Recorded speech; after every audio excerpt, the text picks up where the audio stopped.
Patay sa pananaksak ang isang ginang sa Negros Oriental. Suspect sa krimen ang mister ng biktima na hindi na raw kinaya ang matinding selos. Para bigyan ng mukha ang balita, Mobile Journal, Kayla Makantan.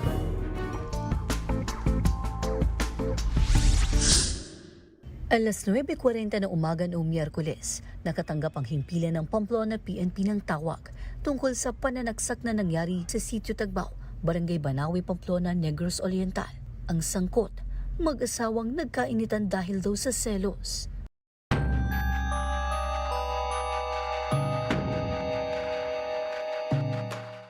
Bit-bit ng dalawang lalaki ang bangkay ng 27 anyos na si Rosel Manaban nang makasalubong sila ng mga rumespondeng pulis.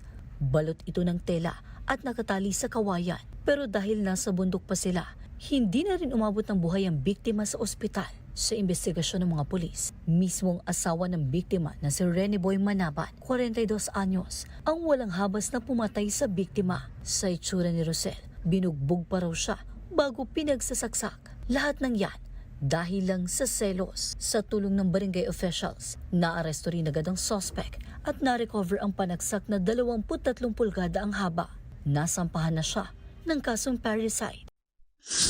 Sa barangay Mabini, Tapas, Capiz, dead on arrival sa ospital ang 70 anyos na lalaki matapos pagtatagain ng kanyang pamangkin. Kinilala ang biktima na si Dolfo, habang ang nakatakas na suspect naman ay si Rodrigo Tupas, 30 anyos.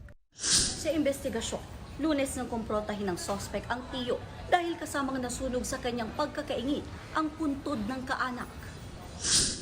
Nagkasagutan daw ang dalawa saka pinaputukan ni Rodrigo si Dolfo pero hindi siya tinamaan. Dito na kumuha ng taga ang suspect saka tinamaan sa ulo, leeg at tiyan ang biktima. Nananawagan naman ngayon ang mga kaanak ng biktima sa suspect na sumuko na at harapin ang nagawang krimen para mabigyan din ng hustisya ang pagkamatay ng kanilang lolo Dolfo.